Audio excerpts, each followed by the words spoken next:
Hello and welcome to Sidequest. This is our weekly video game show here at Geekverse. I'm your host, Dilmas, and I have with me Grand Theft Taylor. How are you doing tonight, my friend? Doing very, very well. I'm excited to be here. I feel like it's been another hot minute since I've been on SideQuest with you, so I'm Is happy that to be true? here. I feel like you guys always say that every time, and I'm like, I think it's pretty equitable when I put you guys on here. I don't know. I don't know if that's true, but maybe it's been. It was Oblivion, and Oblivion didn't come out that Oh long ago, yeah, that right? was like last week. Yeah. Pretty much, pretty much. Yeah, we do a lot of recordings, so I feel like sometimes it does feel like I haven't been on SideQuest, but it's only because I've done 15 other episodes since the last time I was on, just because of how much stuff we do. I guess that's part of the reason why it feels that way. But today's episode should be a fun one, maybe a little short and sweet. We'll see what's going on here, but we have a GTA 6 trailer to break down, as well as Gears of War Reloaded, maybe some of the games we've been playing, a little Xbox discussion in there as well. So I think we can kind of get right into it here. Let's start out with a little GTA. Well, actually, sorry, one quick shout out before we even get into GTA. Last week, Polygon, the video game news website, was bought by some big, nefarious, scary megacorp, and they fired like almost everyone at Polygon. And it seems like they're going to turn Polygon into like an AI, like, regurgitating What? headline kind of thing, which is too bad. Like Polygon, like, I don't really go to these sites very often, so I'm probably part of the reason why a lot of these sites get shut down is because like the traffic's lower and whatnot. But like, I don't really go to sites very often, but I usually do, and I'm like, okay, it's SideQuest. Don't have a lot on the topic side of things. I need like sauce to boost this up, and Polygon's like always the place where I get, whether it's just like coverage of a news story or like something a little bit more interesting or something a little bit more niche. I really like their, outside of just their news stuff, but just some of like the, I don't know, more creative journalistic pieces they did too. And yeah, it seems like that's probably just not going to really exist anymore. There's still a few people on the team still making stuff, but I just don't know what the quality of Polygon is going to be like going forward. So maybe it's a little too early to say rest in peace for a site that still exists and still has some employees, but it's really sad to see just how much that got decimated. And there's been so much of that recently. I don't often bring some of that stuff. We talk about some of the layoffs and whatnot, but Game Informer had that weird case where it shut down, but then like the team bought the rights back and then brought Game Informer back, so that site's back up now. Giant Bomb was also part of this purchase. It's like a podcast slash news thing, and then those employees like they closed it, but then the employees like bought the rights to it, so like Giant Bomb's back. So all this weird stuff happens. Who knows what the future of Polygon will be? But I just wanted to say that's a real bummer, really sad. And yeah, like that, I think that'll have a small effect on like SideQuest, just in terms of like the things you see us talked about here. So I'll have to go IGN. IGN does so much that it's hard to find like juicy nuggets because there's just spam everywhere. And then these other sites, they're okay, and I like some of them, but even another one I used to use, Twinfinite, back in the day, just turned into like just spamming like a million top 10 lists every day, and it's like unusable. So I just I feel like every month or year, like these video game websites kind of get more and more scarce. So you're an IGN guy, right? That's usually where you go for your gaming I'm news? usually I'm usually an IGN. I got my Facebook top fan badge There you following go. IGN. Wait, how do you get that? What is You comment like once on their post and they give you this badge. It's nothing to one brag about. one post and you get a top fan I feel badge? like it was one post. I've got top fan badges for so many groups, so Wow, that's too easy. That's like a participation award. Like, come that's on, you gotta exactly earn it. it a little bit more here. Okay, let's talk about Grand Theft Auto here. Uh, Before we get into this trailer, I feel like it's been a bit since we've really talked about GTA, probably because like no new game has come out in like Geekverse era, pretty much. Taylor, can you just remind me, like, what is your full history with this whole series, going back to like the first one you played, first memory, kind of leading? I know you're a big GTA 5 guy, but like, give me the whole story leading up to GTA 5, and now I guess you're hype leading into 6. Man, my first time with GTA was GTA 4. I remember during high school going to my friend's house and just being able to go to the airport, getting Yeah, helicopters flying around. I was blown away at how freeing this game was. Just what you could do. It was incredible. You could just do anything, do whatever you want, and it was a lot of fun for a kid in high school. And so it was shortly after that I went to EB Games and picked up and I still have it on the original Xbox, San Andreas, I think it was Vice City and GTA 3. And I played the daylights out of San Andreas because all my friends were telling me about how it was such a great game. I absolutely love San Andreas. It was so much fun.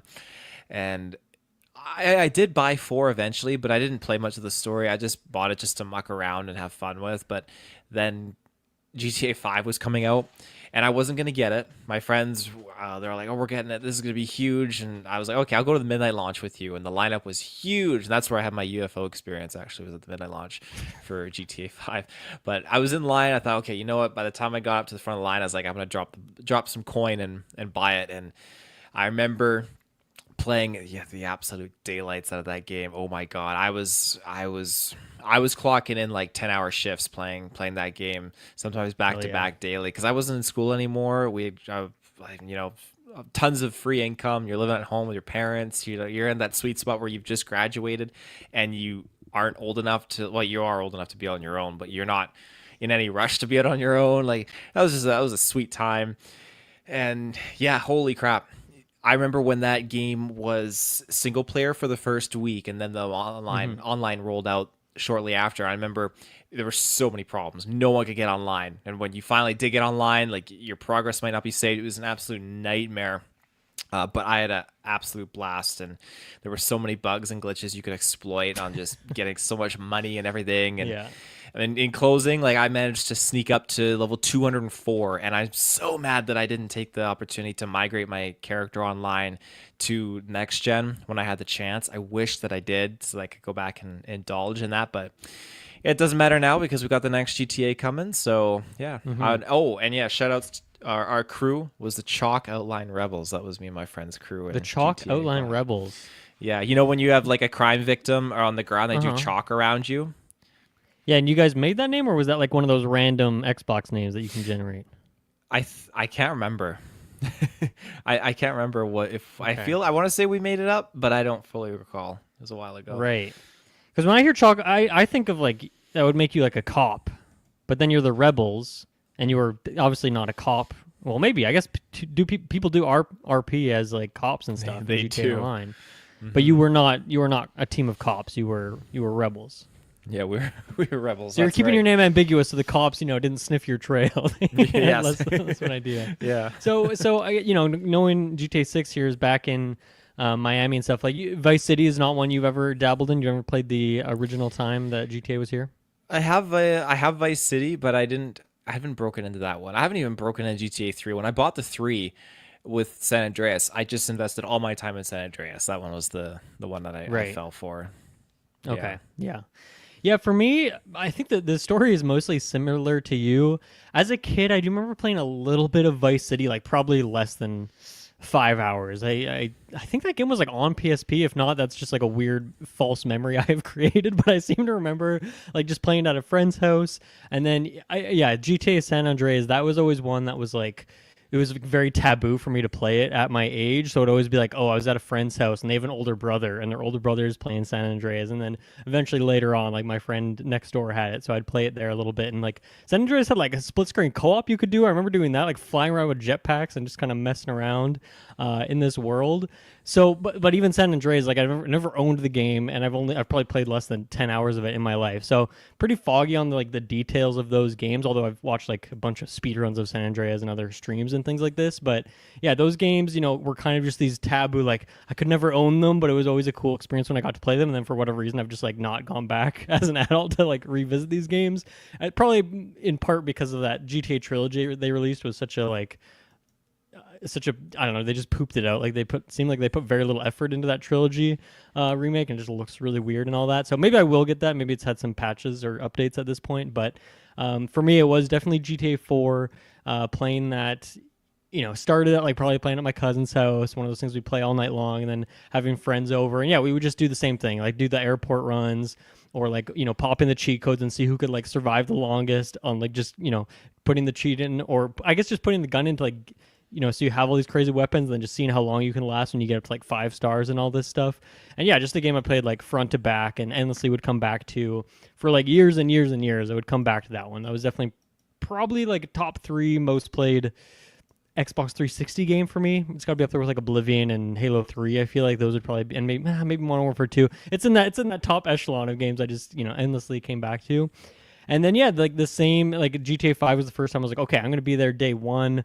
I'm a full on adult now. I can just go buy this game. I don't need to like convince my mom or something like this to go get the game for me. And yeah, I just got absolutely totally invested in that game. I don't think I ever got like all the achievements, but I definitely did like an insane amount of the single player stuff. Even like remember it was like this church storyline or something where you had to like get one of these achievements. You just had to like run for a certain amount of time, or I don't know. There was all this weird stuff, and I remember doing like everything in that game pretty much that you could, and then just totally hooked on online. I think I fell off earlier than you did. Like I definitely didn't get to level 200, but played a lot of that game, and I think I really mostly played it before they did a lot of updates. Like it was just like the vanilla online experience, and then obviously they've done a million updates to over the years, and I don't think I really experienced a lot of that stuff. So I probably should go back to it at some point and check it out. But those were really fun times, like just that truly online experience. Because I get GTA 4 had like online combat multiplayer, right? But I don't think you could just like cruise around the map with your friends. I might be wrong about that, but I don't remember ever doing that if that was a thing you could do. I don't remember either. And I don't even think with GTA 4, I don't even think I ever played the DLCs. I think I just always played the base game. And No, those that are was pretty Liberty big, City, spicy. right? Yeah, there's the Ballad of Gay Tony, and then Right. yeah, Liberty City. I forget what the full thing was called there, but those are pretty juicy from what I understand. So I should probably go back and check those out at some point. I've been thinking, Taylor, like, could we do a retro of some kind of Grand Theft Auto before this game comes out next year? Like, would we just pick one game? Would we dabble in like all of them rather than like saying, oh, you got to beat the story and spend 100 hours in each of these? Like, let's just spend 10, 15 hours in each one and do an episode. Like, I don't know. How would we tackle that? And I think Vice City would be an interesting one to do because of the setting of this. Mm-hmm. But I also, like, I don't know how old, like, if we want to go back that far. What do you think we should do? Like, should we tackle this, and how should we tackle it? Oh my Live goodness. planning on air for the listeners right here. It'd be a lot of fun to just gather all together and just pop in like Vice City, San Andreas, and GTA 3. Just that trilogy of GTA games, but mainly just Vice City because you make a great point on its ties to GTA 6. I think that it would be a lot of fun to go back and play one of the older ones, even though it probably hasn't aged the greatest. I still think it'd be very enjoyable as a group playing it together. Mm-hmm.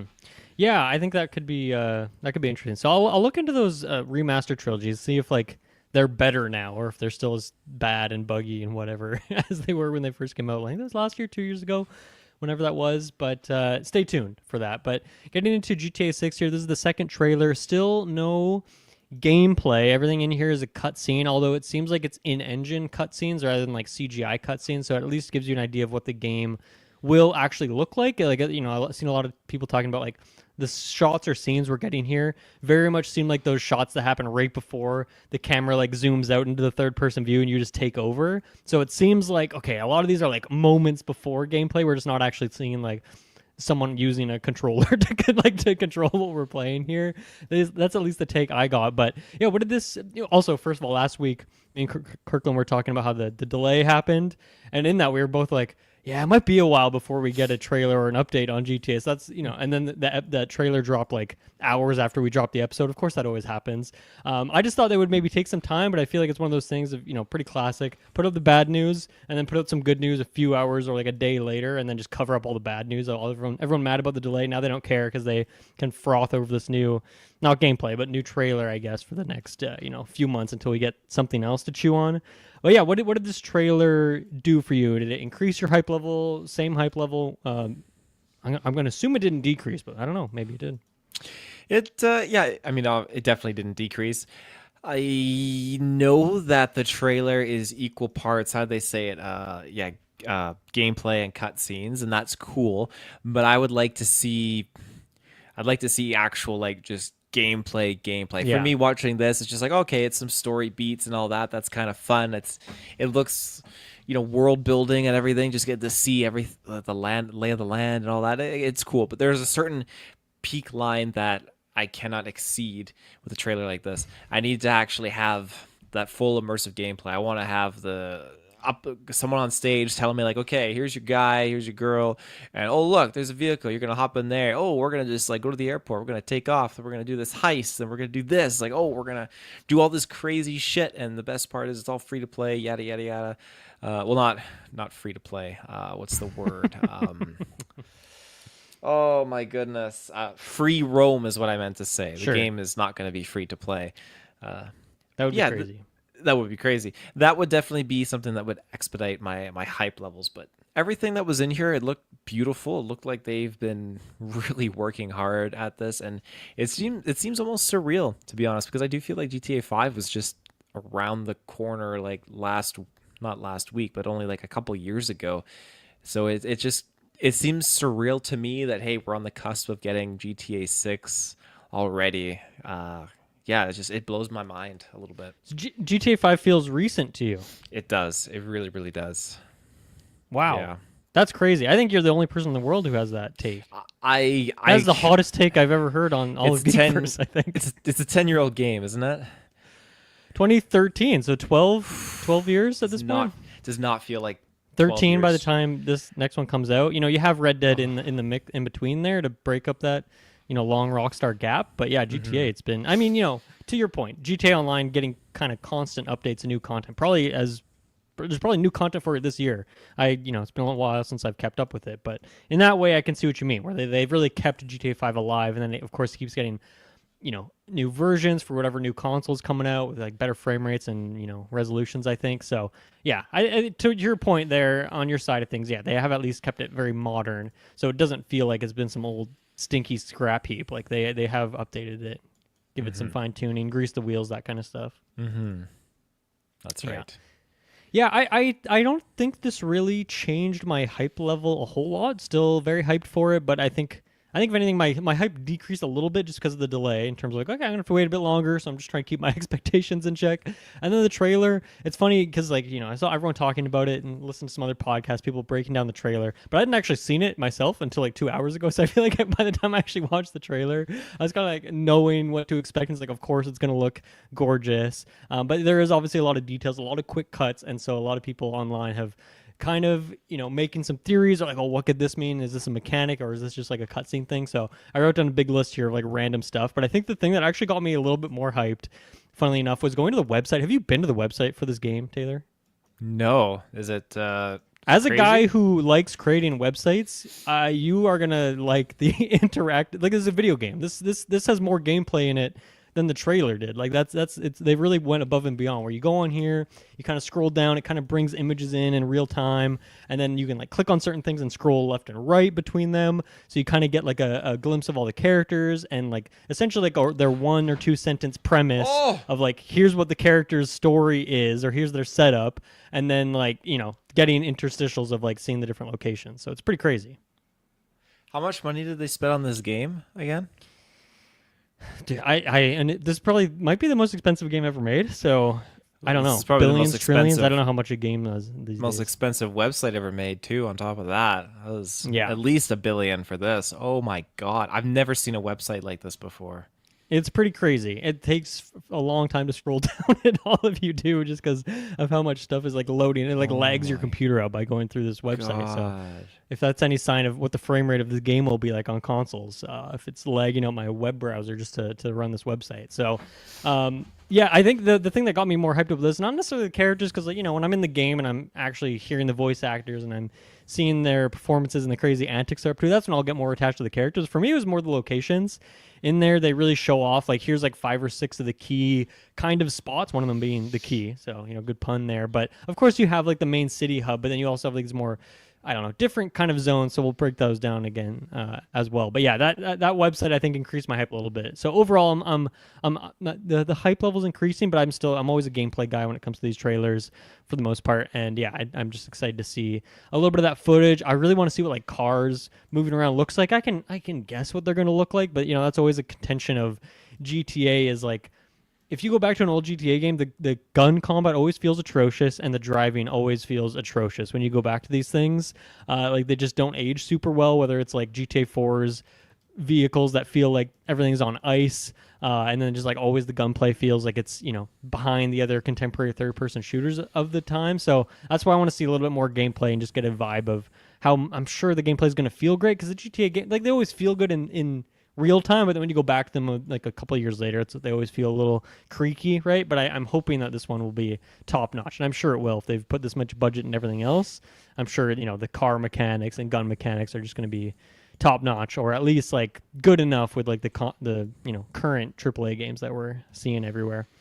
Mm-hmm. So obviously we didn't really get gameplay, but there's a lot of things that we can look in here and be like, oh, we're gonna get gameplay that is like that. Was there anything off the top of your head from this trailer that like really stood out to you? Like, oh, I'm excited to do that, or excited to see that location, or this type of combat, or this mini game? I don't know. What got you most hyped, if anything, from here?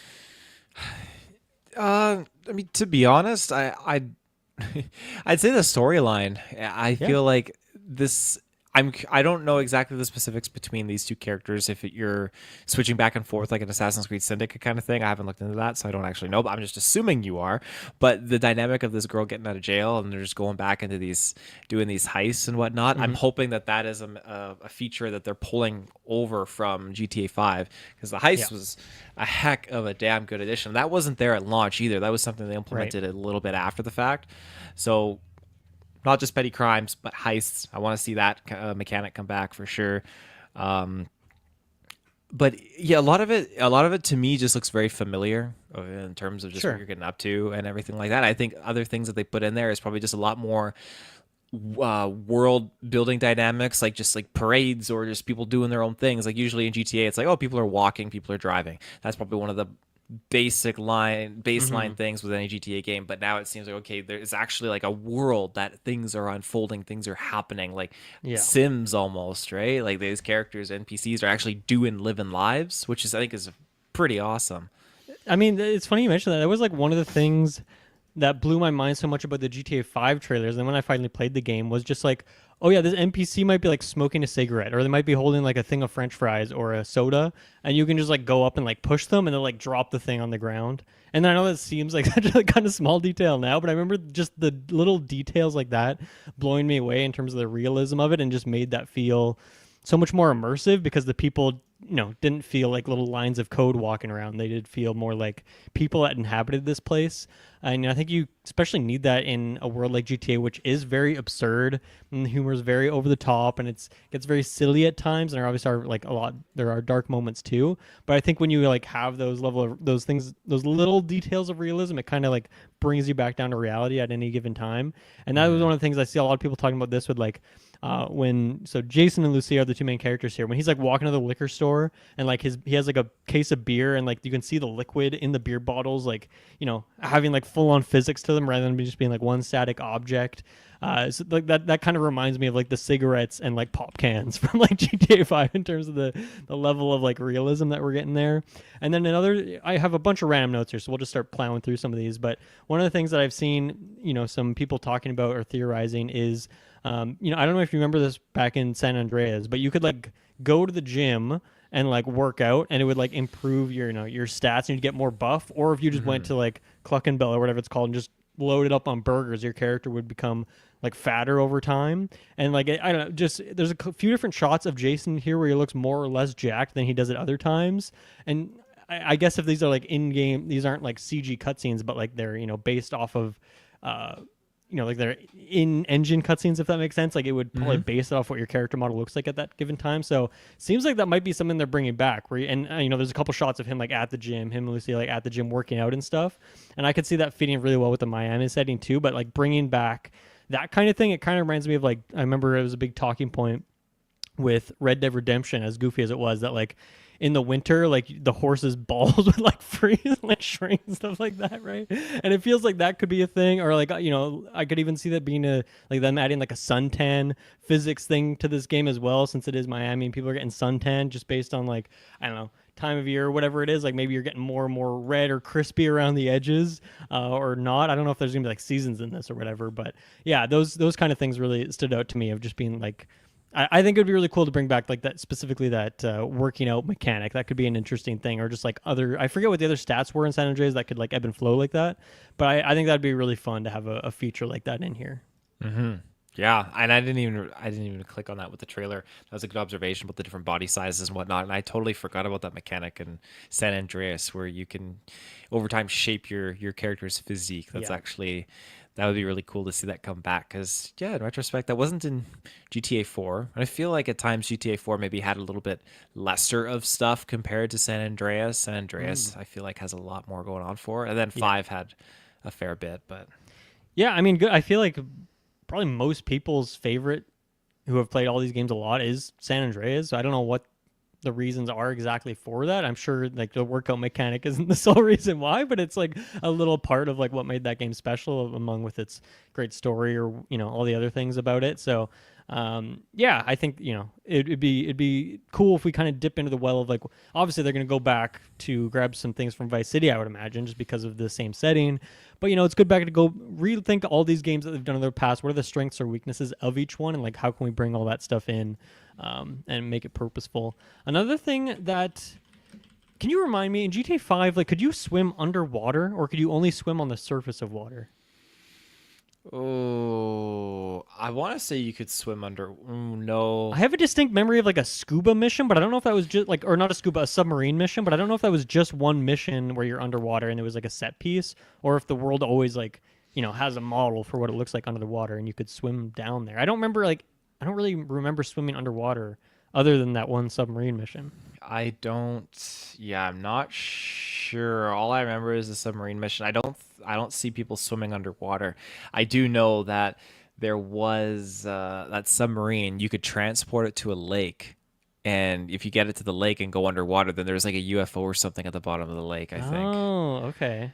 Yeah, so it's weird that like they spent for what is like one vehicle in that game that you're probably not using very often. It seems like they still modeled a lot of like the underwater sections to it. But I think, more so than, oh yeah, that UFO there. Is that a real shot? That's real, hey? That is the Easter egg in the game. Cool. Yeah. Because I remember that was always a big mystery of like the aliens and there was like the Bigfoot in there too, right? I love that they do some like weird, like more cryptid stuff as well. I'm sure you love that as well. But yeah, I feel like, with the Miami setting, a lot of beach vibes here, a lot of water. Of course, these games always have water because they're always like surrounded by, it's always like a make-believe continent just dropped in the middle of like an endless ocean, right? But I feel like, especially for Miami and like the beach weather and people being on boats and stuff all the time, it makes a lot of sense if they were maybe going for more underwater stuff. And like one of the shots, I forget if it was in the trailer or just one of the screenshots on the website, but there's like a scuba shot where the character's got full scuba gear on. I don't know which character it is, and they're swimming underwater. So whether that is a mini game that you're doing and you got to go collect stuff and it's just like one of the activities you can do, because these games always are filled with activities, or if you can just swim underwater at different times and there's more mechanics down there. I don't know if that's something that necessarily excites me. It seems like it would be kind of slow and not that interesting, but it's in terms of variety and like really setting you in the location of the game, I think that would be pretty cool. Some of the other things that I saw here, some breakdown, like some of the other activities that seems like the game has. You can play pool, you can go fishing, kayaking, so other water-based things there. Scuba, dirt bike racing. I'm sure there's just gonna be a lot of racing in general. And basketball, I don't know. I don't know. I didn't see this myself. I just saw this on a breakdown. I don't know if it was a screenshot or if there's like footage of like actual basketball game, but that would be cool because GTA 5 had tennis, had golf. I can't remember if it had any other sports. I know, if we go back to GTA 4, we had bowling because what's his name? The cousin always wants to take Nico bowling, but I can't recall other sports we've seen in the series, but definitely not basketball. I don't think that's ever been done. Even if it's just like playing horse or shooting hoops and not a full game, that's still, kind of a fun addition and seems very Miami coded as well. Yeah. I mean, that's pretty unique. I remember you jogged a memory I have. There was this video I was watching of this guy who's pranking his dad, and he made his dad think he was playing like PGA Tour, but he was just like golf in GTA 5, and his dad was like, "What's going on?" Because it was getting violent and just really brutal. That's a great idea. But basketball, that's actually a pretty cool addition. I'm sure this game will have golfing too. I think there will be a golf cars in there. I think it's a very Miami thing. Yeah. As someone who's, I guess I've been to Florida, but I don't think I've been to Miami. So what do I know? Okay, so I think highlighting some of the areas.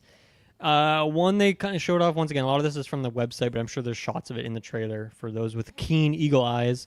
Like Legolas, but one of the areas is more like swampy gator area, and one of the things that stood out to me is like there's like a couple shots of like there's probably little boats you can drive through there, but also just like vehicles. The water will be up to like the top of your tires kind of thing, but just driving through these kind of really shallow waters, fighting off gators, like that seems like a fun area. Super down for that. The one that really captured my imagination is called Port Gellhorn.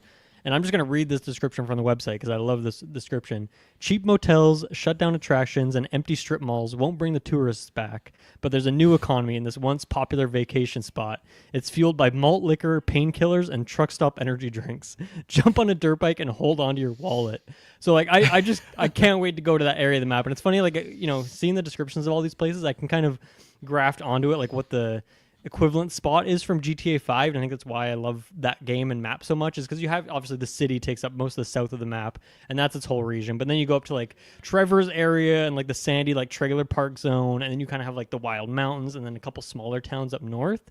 And so I think in the first trailer, I don't know if I really got that vibe from GTA 6 that we're getting different locations, even though I'm sure there was going to be them, but I feel like getting kind of confirmation of some of these different zones, it will make it feel like one, like a huge big world, because you're gonna get these really distinct areas, but you're also getting like some fun kind of interesting ideas here. And so I'm excited to go to Port Gellhorn. I feel like I'll spend a lot of time there, with the what did you call it, the chalk outline rebels. I feel like that's the vibe. Rebels, I feel like you guys would be like home based out in Port Gellhorn is my interpretation of your gang, so I'm excited for that spot.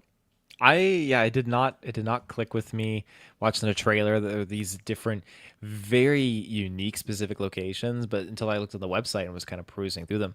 Leonida Keys, this looks like the place I want to be. Like I want to, that seaplane that's there. I feel like that's new. I don't feel like seaplanes have been a thing in Grand Theft Auto before. I remember in 5 there was that I just call it the AC-130. It was that big military carrier plane, that cargo plane. I love that. That was fantastic. And then yeah, they got some other cool little things, but seaplanes like this, just the mechanics of it, just trying to like land on the water, I can't wait for that. Yeah. Oh man.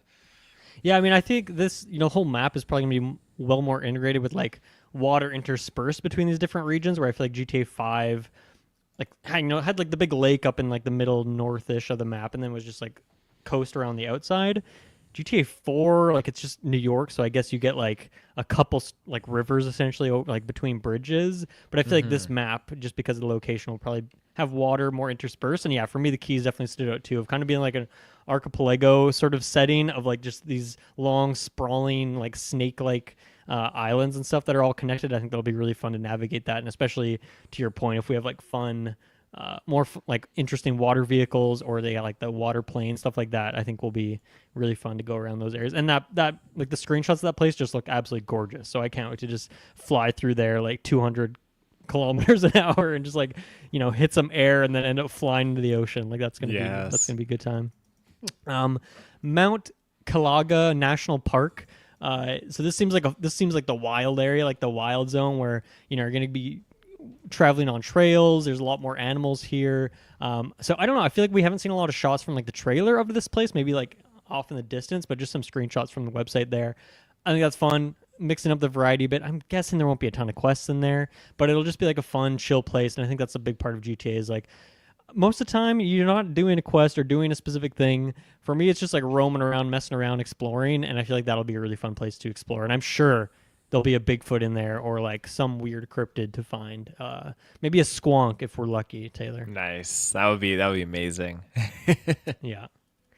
So I think that's all the regions from the website. But yeah, I think also like I'm sure we'll get some fun kind of hybrid areas as those areas collide with each other and we get those different locations. There are a few more notes here. So how about we take our first break of the show? We'll be right back to break down even more GTA 6.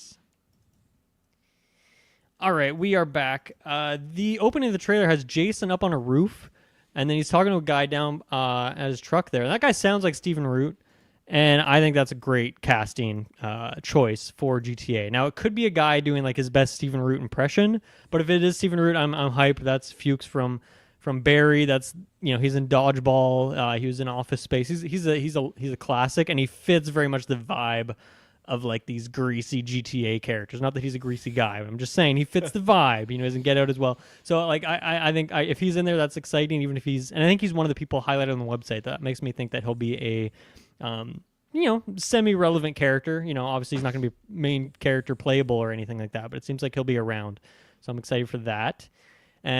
You mentioned Jason. Yeah, so Jason and Lucia.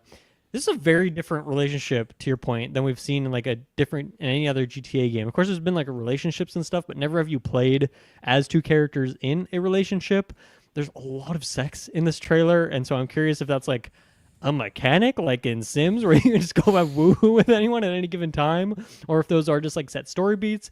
But it also makes me wonder, like, what's the vibe going to be? Like, are you flirting with people? Is there girlfriends? Like, what if you go hook with a prostitute? Is Jason cool with that if Lucia goes and hooks up with like a gigolo in like Port Gellhorn or something like that? I'm curious to see how that works. But I think it's a different dynamic to have like I'm sure these characters are filled with rage as they're doing all these bank robberies, but to have characters that are like more based their relationships and were based around love and not being like the center part of the story. One that's going to, of course, lead to something super dramatic in like Act 3, of course. Like one or both of these people are dying or one's going to sacrifice themselves for the other. But I think it's a really interesting dynamic. And to your point as well, I'm curious to see if this is like GTA 5 where you can just click the D-pad at any point and transition between the characters, or if it's like, okay, you play Lucia for 10 hours here, and then, okay, you get a 5-hour section as Jason, back to Lucia for 2 hours, back to Jason for 10 hours. Like, if it's story-based in that way. I'm guessing you'll be able to switch between them on the fly. But yeah, I don't know. Really interesting, unique setup for these characters, and I think it'll make for a really fun story, and maybe a bit more of a cohesive story than GTA 5 in terms of, obviously, those characters end up working with each other. But I feel like from the get-go, these two characters are going to be working alongside each other for pretty much the whole time, right? Mm-hmm. Yeah, and I mean with GTA 5, it was just Trevor and was it Michael to start off with, and then you got Franklin what was later on. Franklin later on. That's right. Yeah. Or no, Trevor is the third one, right? Or like you do the Trevor opening bank robbery, and then I think you start as Franklin, then add Michael, then add Trevor. I think maybe. Yeah. I could be wrong with that. I can't remember fully. You might be right though. Yeah. But yeah, it seems like it seems like Jason. It seems like you maybe start as Jason. You do a couple things. You go get Lucy out of prison, and then you can probably play as both of them. Would be my guess. And then maybe there's certain points in the story where like, oh, Lucia has been grabbed by some criminals and she's tied up in a warehouse. So you only can play as Jason for a bit. So I'm sure we'll get sequences like that as well. For sure. There's a lot of characters in this trailer that we see a glimpse of. There's a lot more on the website. There's any characters that are standing out to you? For me, like other than the Stephen Root presumed character, there aren't really any yet that stand out to me as being highlights. But I'm sure once we actually get into the game, that'll be pretty invested in some of them. Oh, who's this one character that they mentioned? Ammunition. This guy is apparently a returning figure, right? I mean, Ammunition has definitely been the gun store forever, but I don't recognize that guy specifically. Yeah, he's apparently I can't remember where his origins are, but he's tied with the franchise of Ammunition somehow, and now it looks like he's running the show. I'm sure we'll get some people that were in Vice City, but I don't even know. Maybe that's too much of a deep cut to really want to bring back those characters. Maybe it'd be more like cameo status for some of those Vice City people. But I guess like Vice City was 80s, right? And then we're in modern day here, so 40 years have passed. So, but you can get some old Vice City people coming back, right? Do you think we're gonna get? And this is kind of detouring off of the people, because the one shot in the trailer, there was this sign that said like hurricane. I wonder, do you think you could see severe weather dynamics? Like all of a sudden everyone's going under bunkers because you got a hurricane coming into town? Frick, I would love that. That's something I've never considered until now, because you just get like, I can't remember if there's like thunderstorms in other GTA games. I'm sure there are, but like I don't know if they have any mechanic in the way that like Zelda, if there's a thunderstorm, like you gotta make sure you put your metal weapon away.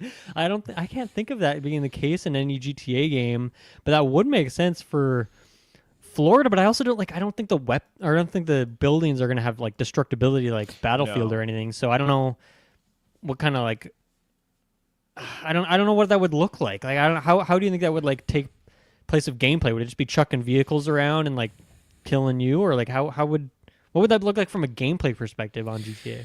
I could see them doing specific areas. Well, it has a day and night cycle. I could imagine that maybe if you're not in actually like the city areas, you're out in the swampy parts. Maybe that area is subject to little tornadoes or thunderstorms, whatnot. Maybe if you're out in the Keys, you're flying your seaplane, all of a sudden it gets stormy and a tornado hits. Like, oh my god, we gotta move around. I can't remember because I didn't play a lot of it, but Just Cause 4 had very serious serious weather dynamics, like little tornadoes and stuff like that, storm mechanics. Okay. So I feel like maybe something like along those lines, but I don't think the storms hit everywhere, just only on the like exposed outer areas that are outside of like city areas. So maybe something like Yeah. that.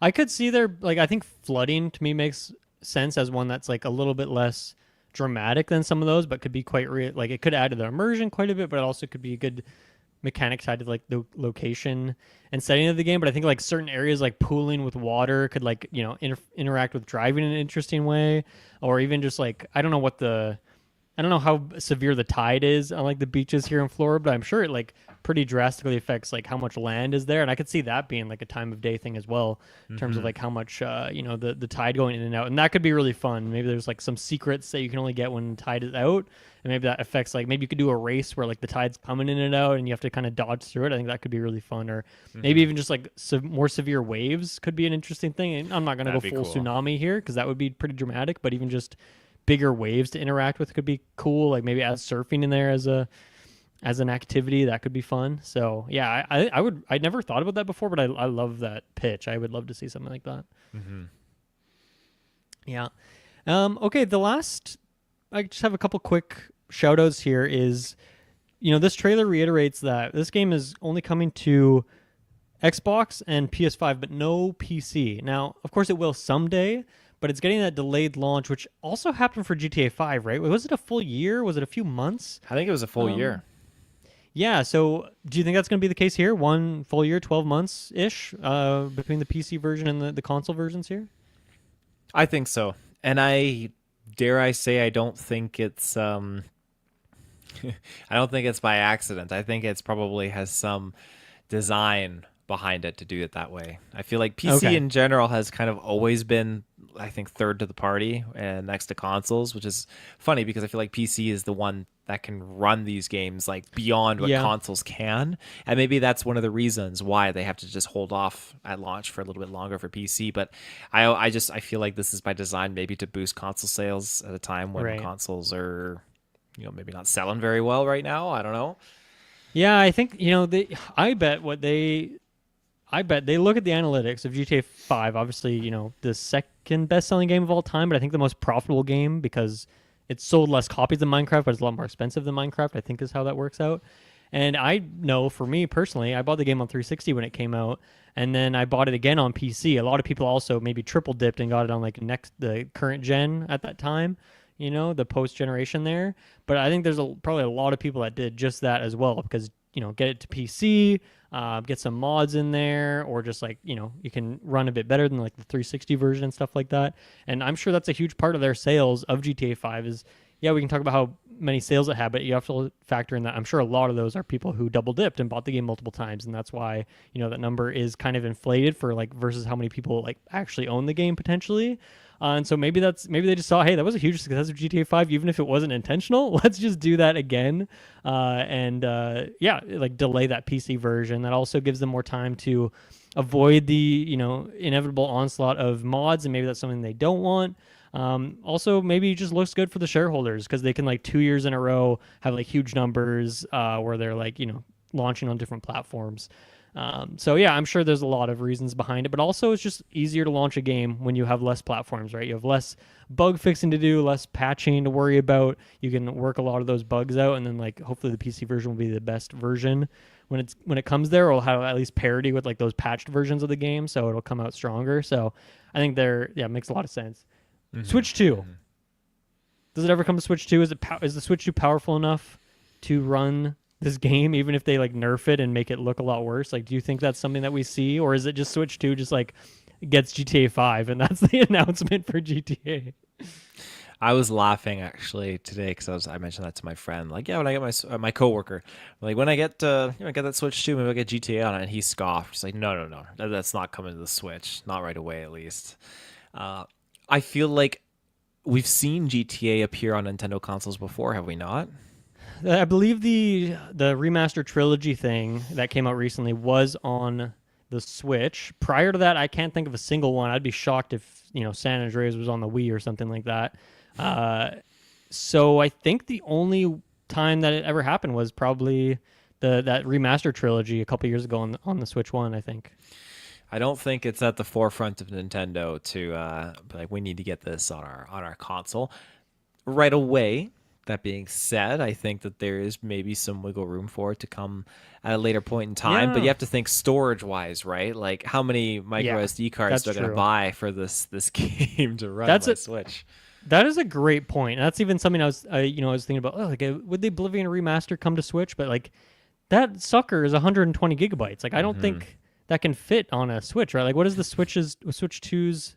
Can you look that up for me real quick, as I forget the number? But like the Switch 2's default hardware, like it's just not going to fit some of these big ass games, which is without you having to buy extra hardware, which I don't think is something they'd ever do. It has 256 gigabytes of Okay. internal storage. Okay, so half of that would be Oblivion, which we meme sometimes that like, oh, Call of Duty takes up half your hard drive, but now like an Elder Scrolls Oblivion, like a 20-year-old game that's taking up half of your hard drive space. But That's you brutal. can And upgrade, so you can get like 1 terabytes and stuff. I believe, like yeah, on the card. but I just mean like I don't think we'll ever get to a point where like Nintendo would ever sell a game that you can't just run on your Switch by default, or you would need to buy extra storage space. Like I guess technically they did that back in the GameCube era, right? Like Animal Crossing was a game that like required more spaces than like the default memory card, so they had to sell it with the memory card.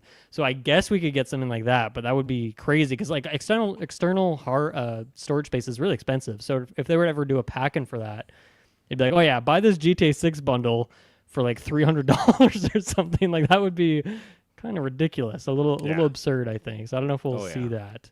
But yeah, I think more likely GTA 5 comes to the Switch too, and that will sell another 40 million copies of that game, I'm sure. Because you know what, I'd probably buy it again for the fourth time. I think third time. How many times have I bought that game? A lot. I need to buy it 5 times because then I can fill out the namesake. Do you think GTA 6 on the Xbox Series X and the PS5, will it run or have the ability to run at 60 FPS, or is it going to be locked to 30? Or will they have a hybrid mode where you can switch between them? I think it'll run. I think it will. Okay. I feel think like that's a big thing that next gen consoles try to, or at least the Xbox tries to stand by, right? Yeah, but they don't deliver on it a whole lot. No, that's true. They're getting better at it. They are getting better at it, but I think it's because they've had so much backlash. But yeah, I feel like, I don't know, if this is like the best looking game ever, has the highest fidelity ever of a game, like, I don't know, will those consoles be able to keep up and run it at 60? I think it'll just have to like remove ray tracing, make it look worse. I'm sure it'll still look gorgeous. And that's always been the case for me. Every game, I always pick performance mode over quality mode, and it still looks great. Like, I can't think of a time where I'm like, oh, this looks like crap because I turned the setting off. So, yeah, we'll see. We'll see what happens there. And then online, I don't think we've really got any confirmation of what's going to happen with online. Maybe it's integrated with GTA 5's online and it's just like one continuous thing. Who knows what happens? But let's say that this game just follows the same trajectory as GTA 5, where it has, the single player game and then the online releases later. I don't know. Do you think we're going to get that? Is it going to release with online day one? Is it going to be a later release? What do you think is going to happen here with GTA 6's online? I think it's going to be not right away. I think it's going to come after the fact. Okay. Do you remember GTA 4, what that was like? If they 4 or did 5? that, 4. Because I know 5, they had that space in between. But I'm just wondering, is this a consistent thing between previous iterations? Well, like I said, I think GTA 4 just had like team deathmatch kind of online. I don't think it had, it didn't have obviously like GTA 5's level of online.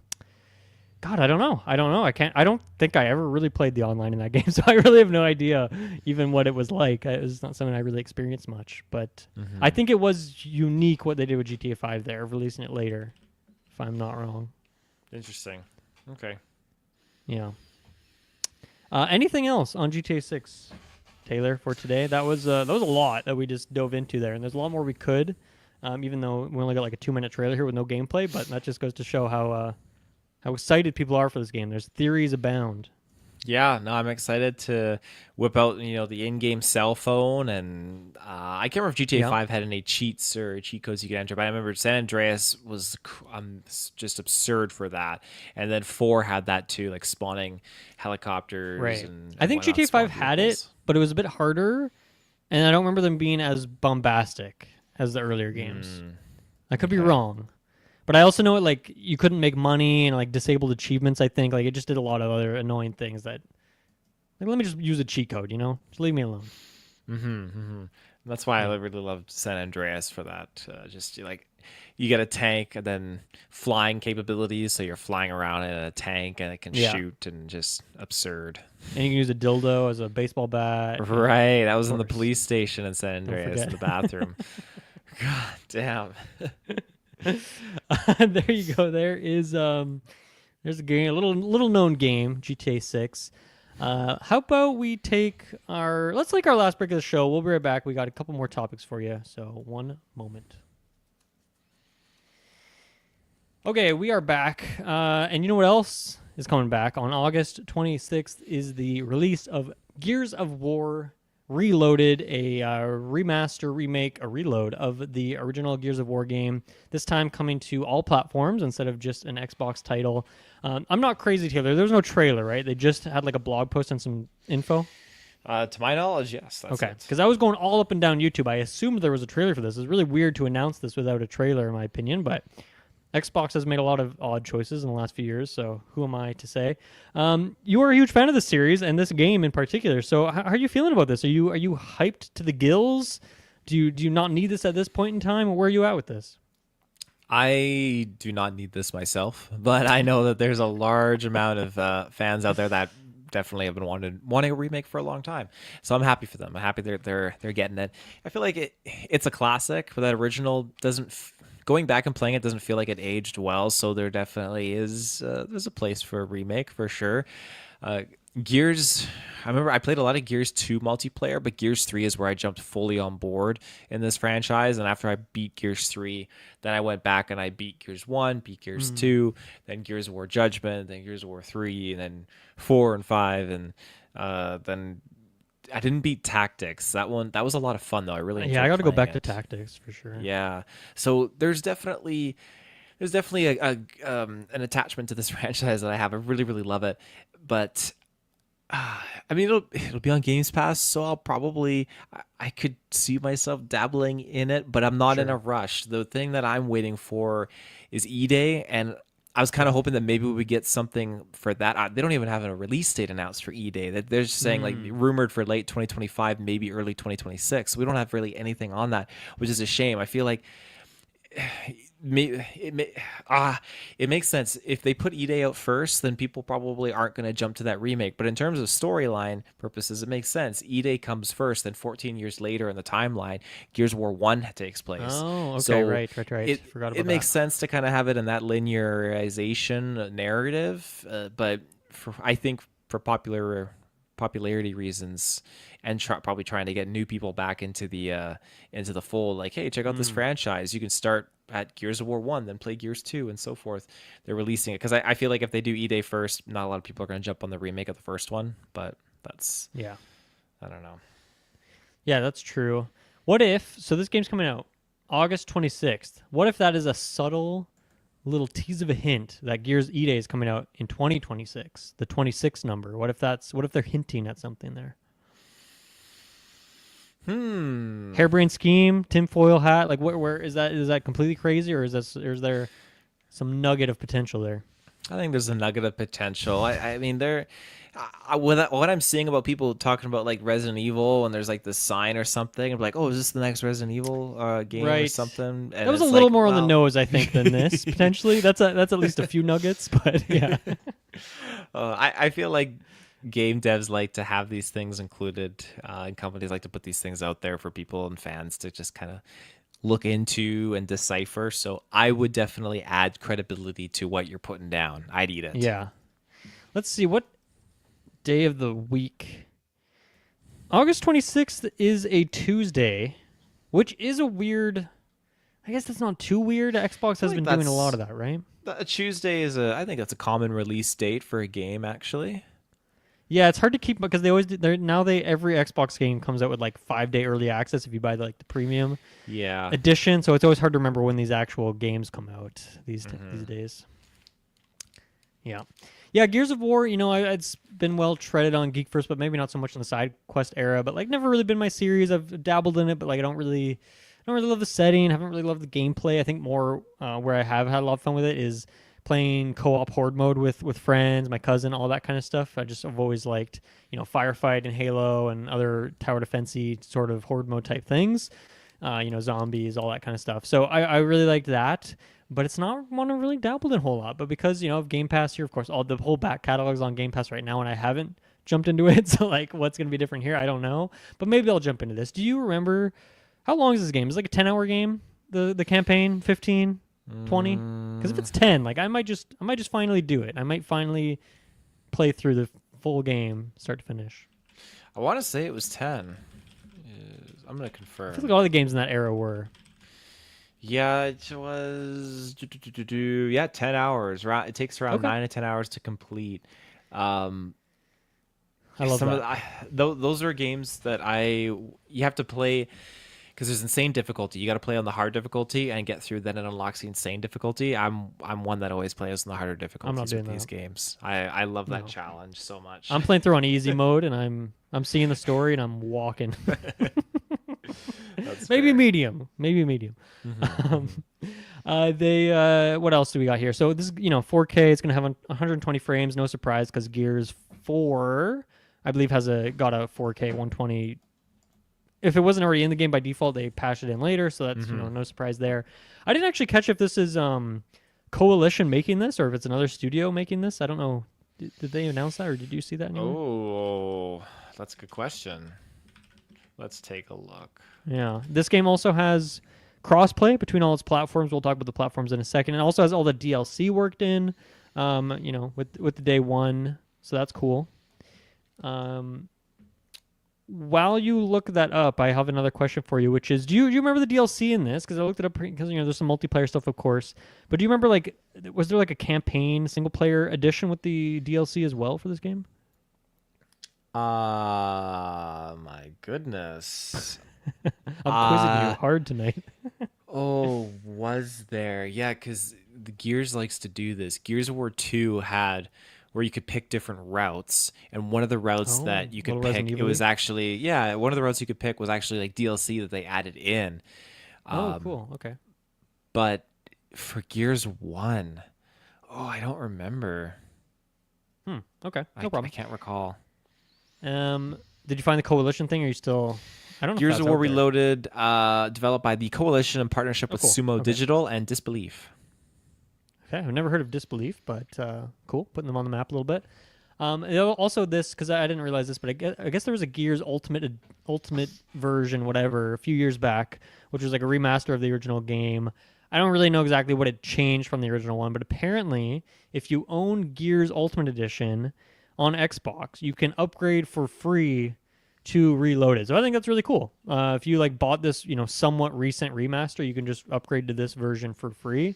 You can't do it now. If you buy the game Ultimate Edition today, you can't get that upgrade. It's only for people who've owned it prior to the announcement. But I think that's cool. Also, of course, it's going to be Game Pass, so it's pretty easily accessible for fans of the series, and Xbox gamers have no problem finding this. But also, for the first time, non-Xbox gamers are going to be having the chance to play this because it's also coming to Steam and PS5, the evil PlayStation, Sony. Taylor, you've been kind of very much against Xbox's push to put their games on other platforms. So how do you feel about this, which is kind of the number 2 flagship series, maybe 2 or 3 behind Forza, perhaps, of course, Halo being number 1, Xbox series. How do you feel about this coming day and date on PlayStation 5 and kind of no longer being an Xbox exclusive? And I think E-Day is confirmed to be that too, right? That it's also coming to... I don't recall on E-Day. I'll look that up real quick while you talk. What's interesting about this, and I've kind of warmed up to the idea, because from my perspective, crossplay, I think is great. That's one of my most favorite things about with Warzone is because we've all been able to play together with Travis, Emily, Kirkland, you. We're all spread across...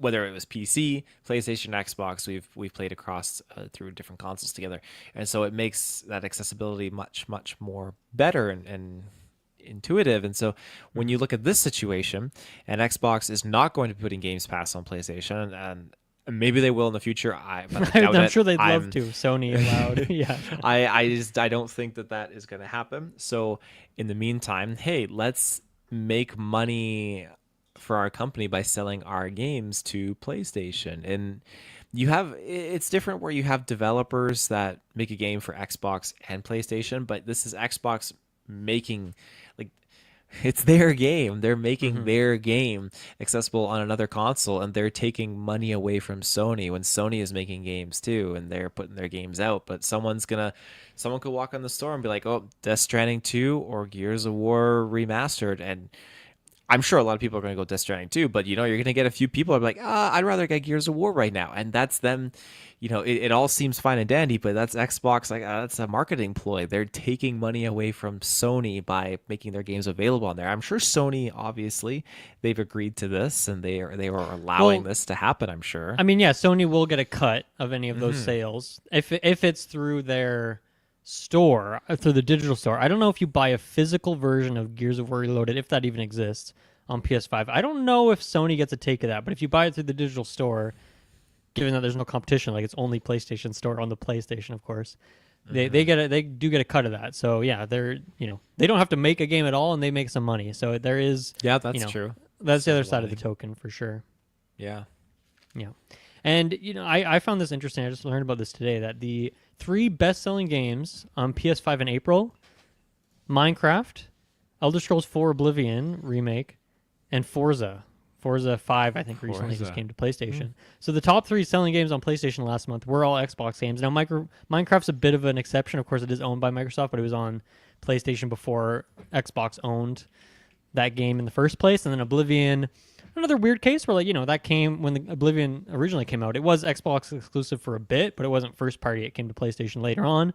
And so, a little bit less case, but Forza definitely, that's like Xbox blood right there. And now that's kind of flowing through the system there in PlayStation 5. So yeah, obviously, like, Sony's making money. Xbox is making a lot more money selling these games on a platform that's more successful than their own.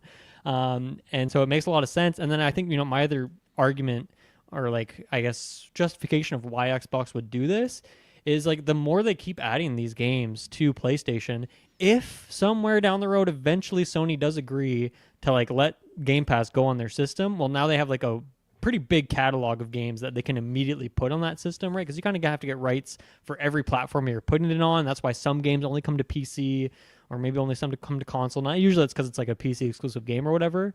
But at this point, like, Xbox first party has we're closing in on like 10 games, because you have Forza, Minecraft, Oblivion. You had that like Hi-Fi Rush, Pentiment, Grounded. Indiana Jones just came out. You got Gears of War later this year. So, like, 10 to 15 games there that if they finally get that Game Pass working on PS5, or, Sony allows it, they already have like a catalog of games that can be there day one, along with, making a bunch of deals and putting other things from their back catalog there. So yeah, I think they're setting the bed for that to happen someday. We'll see if it happens. And then I think we'll get even more of a push with the Switch 2 of a lot of these Xbox games. Now, a lot of the like modern ones that are coming out this year, next year, probably can't run on a Switch 2, but a lot of like these games that came in the last few years probably can, or like they can make a janky, like, Nintendo-fied version of it, like Grounded, how it looks kind of like crap on the Switch, but you can still play Grounded on the Switch. I think we'll start to see a ton more of that. So, and yeah, I mean, even Sony, right? Obviously, like the PC push, putting games like Horizon and now Patapon and other things on Switch. They haven't made the jump to Xbox yet, but I'm sure it's just a matter of time. So, yeah, I think it's great for everyone to have more ways to play the games that they want to play. I think it's great as someone who has all these consoles. I don't really care if Xbox puts their stuff elsewhere. For me, it's just great for other people to have access to these games in different ways. So, and yeah, to have cross-play in there for the multiplayer means that this game's going to have a more active multiplayer scene for years and years to come. I don't know how top-notch this Reloaded is. I guess if it can run at 120 FPS, it's pretty top-notch. Maybe it can run on a Switch 2. If it can, I'm sure they'll put it there later down the road. We know that Switch 2 does have access to do 120 frames, but obviously that's like on very select games, so we'll see what happens there. But yeah, any other thoughts on Gears of War, or just, yeah, any of this like PS5 stuff that we were just talking about? No, can't say I do. Okay. All right, well then, last kind of Xbox thing here, last-ish Xbox thing here. Xbox just announced last week that they are increasing the price of their console by $100, as well as all their games going forward, or like in the next few months, whatever, are going to be $80 USD going forward So, convert that to Canadian for us, or whatever your local currency is. So yeah, we kind of expected for years and years, like, oh, eventually consoles drop. Oh my God, console prices drop over time. But kind of the opposite case is happening here. And it seems like they're doing this everywhere, not just in the US, which you might think like, oh, it's tariffs. Like, of course, they're going to increase the prices. But I think in Canada and stuff too, right? Like, our prices are also going up. So I think it is just across the board. They're just increasing prices for whatever reason. How do you feel about that? Because as like the kind of, third place, if you want a console fanboy, console war it, like, I don't know, is this a smart move, or are they just covering their bases for tariffs and like the impending economy from all that stuff? Or like, I don't know. What are your thoughts on this as like Mr. Xbox? I think that the company is losing money in some way. They're I don't see them making a killing with game sales because most of their games are dropping on Games Pass, so they're making money off those subscriptions. Yeah. And they're trying to make money off of consoles. I don't know how many consoles have sold. I haven't looked at console sales. I believe if you relate this to the lifespan of the Xbox One, I think it's actually sold less consoles than the Xbox One era did at this point in time. And that's a generation that we look at as like a big failure. But of course, they didn't have Game Pass in the same way back then. So there is other pillars to their business now on the Xbox side of things. But yeah, I think the console sales aren't super duper high. But once again, like, even the margins have always kind of been pretty low on consoles. You're making your money from the software and the subscriptions usually over the console itself, right? Yeah, that's right. That is very, very right. I think that in retrospect, this is them dealing with a few different things. I think that they're probably not having their most profitable year. So, okay, the shitty thing to do is, bump the price up of your console. If you're not selling a lot of consoles, but you're going to sell someone's still going to pay that price. Okay, so there's a small step in a financially improving direction. The next thing is, okay, these men in suits, they're seeing what Nintendo did, Nintendo charging that price for their console, and they're thinking, okay, maybe we could bump the price, because I haven't compared the specs, but I'm sure that, the Switch 1 was not the same specs as the Xbox Series X, and I'm sure the Switch 2 is probably a little bit more in line with what the specs are for the what the Xbox is. So I think that that's definitely them looking at the technology and the parts in both machines and thinking, okay, well, now we're going to be a little bit more on par, and to build them, Nintendo's paying this amount of money for these things, so we're going to probably let's try and match that a little bit instead of taking a big hit. And the third thing, I think, is the tariffs. That kind of bleeds into the second point that I was making there. I think the tariffs have been a little bit unprecedented, and one day it's this, one day it's back down to here, and then it's that.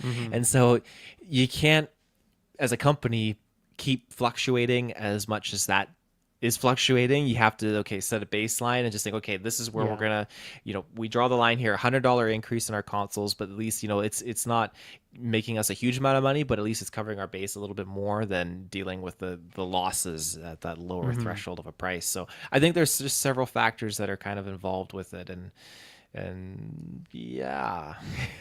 Yeah, there's so much to it as well. Like, there's been so many rumors and things like this of an Xbox handheld they might be cooking on for a few years here. And like, I don't know, maybe when that releases, they want it to be like, look how economical this is. It's $300 cheaper than the Series X. It's $100 less than the Series S, whatever it is.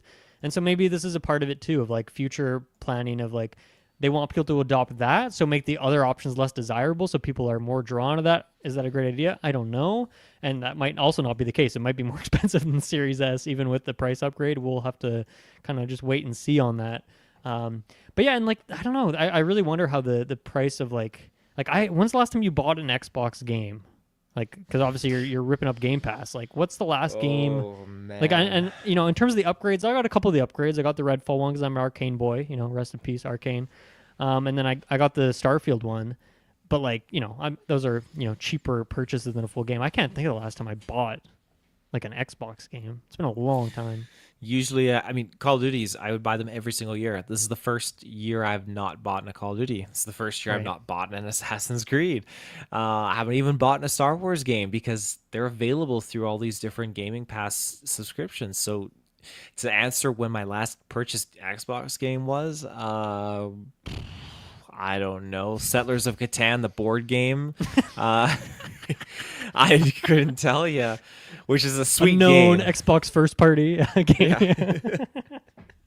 Yeah. Yeah. So I don't know. Maybe that doesn't matter much. Like maybe the few people that were going to buy it are the people who really want that physical disc, even though they're not making a lot of those, or it's the people who want the ownership of it, and those people will continue to pay the extra 10 or 20 bucks, whatever. And I guess probably mostly 10 bucks, right? Because they already did the price bump to 70 USD for most of their first party games, right? So yeah, we'll see. And then, once again, more expensive games means potentially more people wanting to go to Game Pass instead to circumvent those additional prices.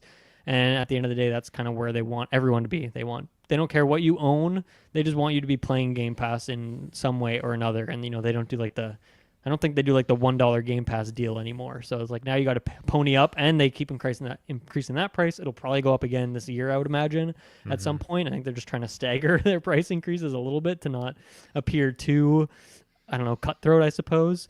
So yeah, we'll see what happens there. But honestly, I don't think this will have a big effect on them much at all. Like I don't think they're gonna the few people who are gonna the less people who are gonna buy their stuff versus like the people who are gonna make a bit more money for the company by buying their stuff a bit more expensive, I think will kind of work out the same. And I think ultimately for Xbox's game plan of, hey, we're a publishing house pretty much. We're just whipping out software left, right, and center because they bought all these companies, but now we're putting that stuff on Sony, putting some of it on Nintendo.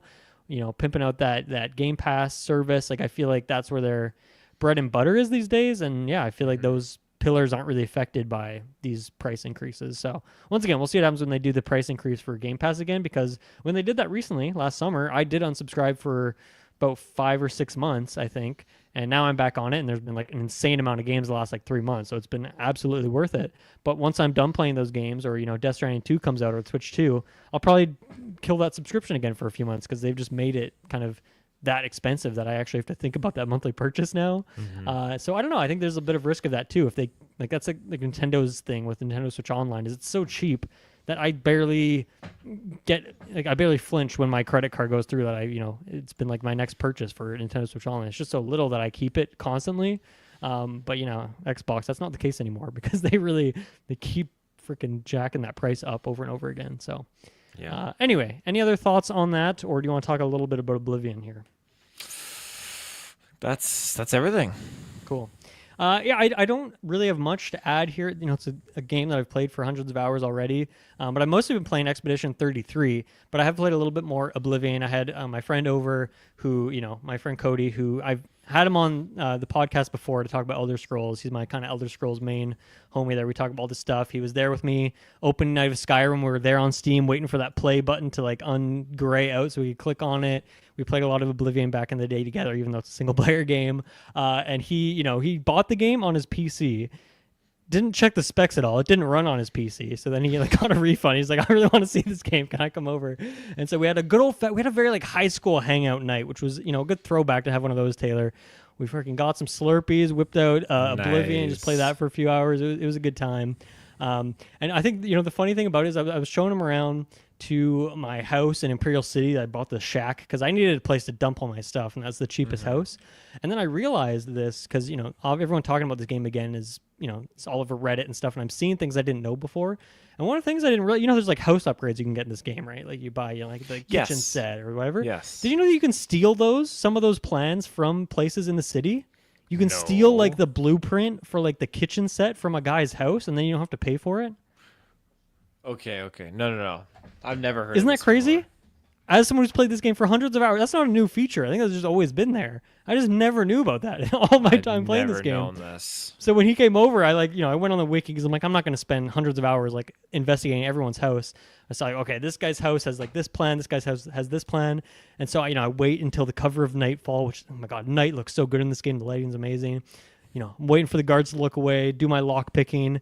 I'll talk about lockpicking again in a second because I had another breakthrough there. Break into this guy's house. I don't know about you, but whenever I do like a Thieves Guild thing in Oblivion or Skyrim, whatever, because of like the physics system of like objects on tables, I always like to ransack the houses as I'm like thieving with them. So I'll like take the bowl of fruit and I'll throw it on the ground. I'll knock all the stuff off their shelf. And of course the sound, like that doesn't wake them. It doesn't break sneak when I do that kind of stuff. It just is for fun. So I'm like a wet bandit, I'm like the sticky bandits. I'm like, I'm roughhousing up the place a little bit.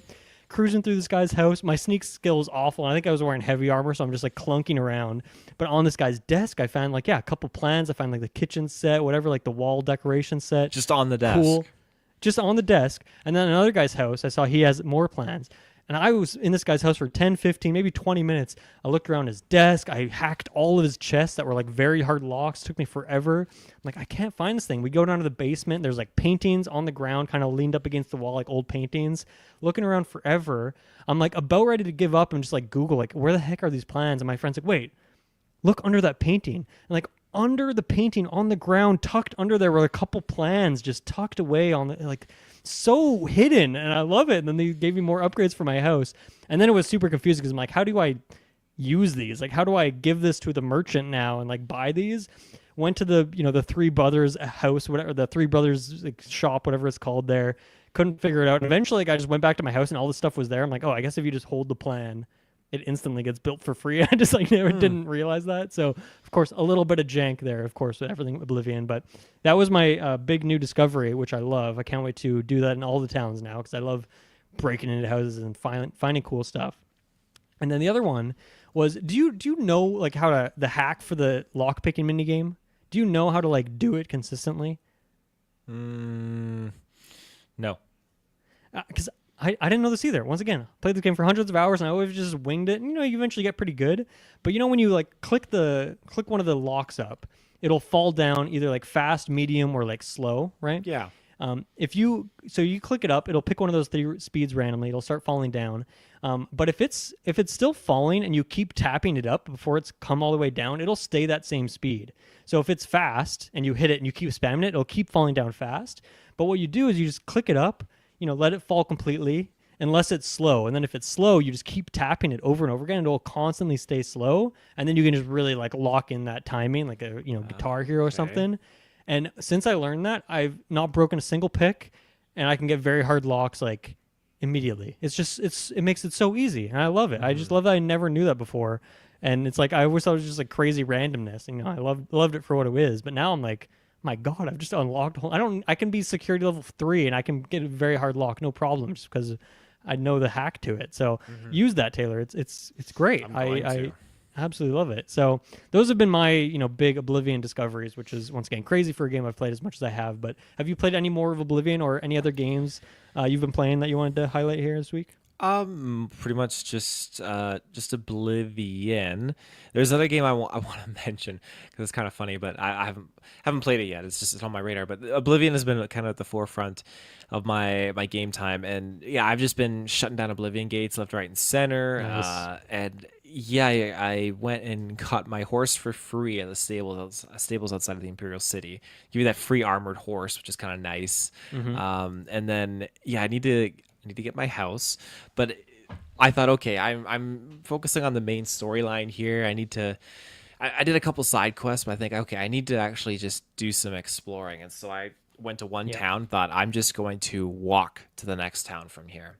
Oh, I've been doing that too. Such a great experience. It's awesome because yeah, you come across these tunnels or little camps and whatnot, all these different things, and I just let myself get sucked away and just get into it, and I'm really enjoying it. I'm trying to be more of a mage. I started the Mages Guild quest line, and so I have to hit all the towns and get like my approval from everyone. Yep, I love that. I those want quests to... are super fun. I love the design of those because they're not super combat focused. They're all just like weird, quirky, whimsical little goofy ass things with really melodramatic people. It's so fun. It is a lot of fun, and giving you the flavor of all the different towns as well. I think it's like, I'd honestly recommend that if anyone's like feeling lost, feeling like this game's too big, do Mages Guild. I think that's like a great way to really experience the different towns, get a flavor of them, and like get some early quests done. And you get sometimes get like some good spells actually. They'll just like give you a spell to complete a quest, which is nice. You get some pretty good rewards. And that's one of the reasons why I like doing it, just for those rewards. I've been looking at a few different just videos of just getting certain armor locations and certain things like left, right, and center, just how to find certain upgrades. And one of the spells I was looking at, this person created a oh my gosh, what was it called? I sent the video to myself because I thought I want to try and recreate the spell because it actually talked about it. Okay, there's 100% reflect damage spell, which is as broken as it sounds. Yeah. And then there was, I can't remember what the other one was, but does that it was reflect like all damage, or is it like just magic, or just physical, or just everything? In the video, they said it was all damage, but the video specifically, it was physical damage. Yeah. But yeah, it was incredible. Oh my god, it was so broken. There were another instance where this guy created a spell where it basically made people steal from each other.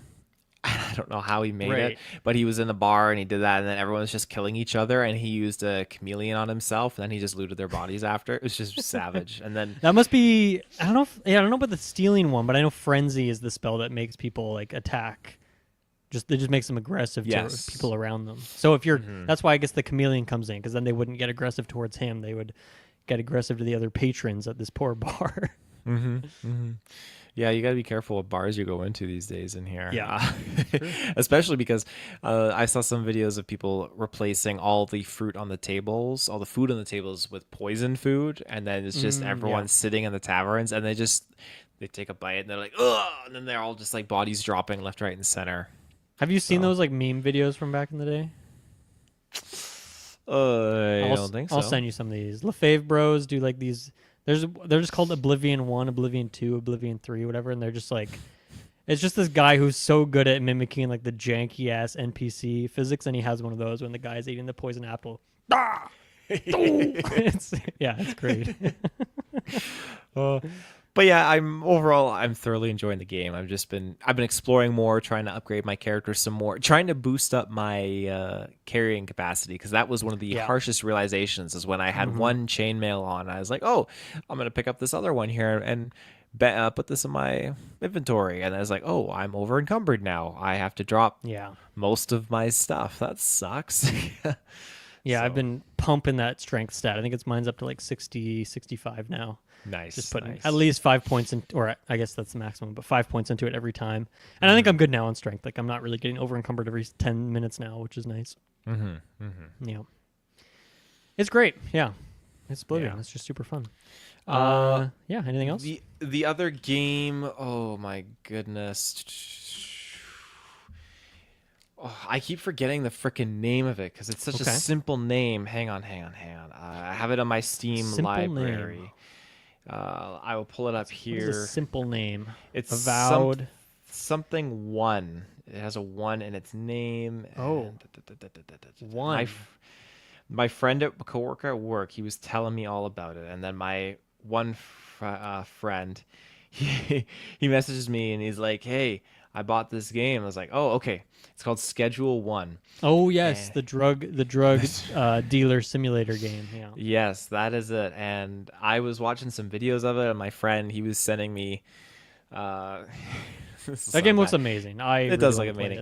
You know what? Cops are playing this game. I have a friend who's a cop, and he's playing the game, and he's having a good time. He's like, "Yeah, the cops keep harassing me in this game," and he's trying to get his drug operation going.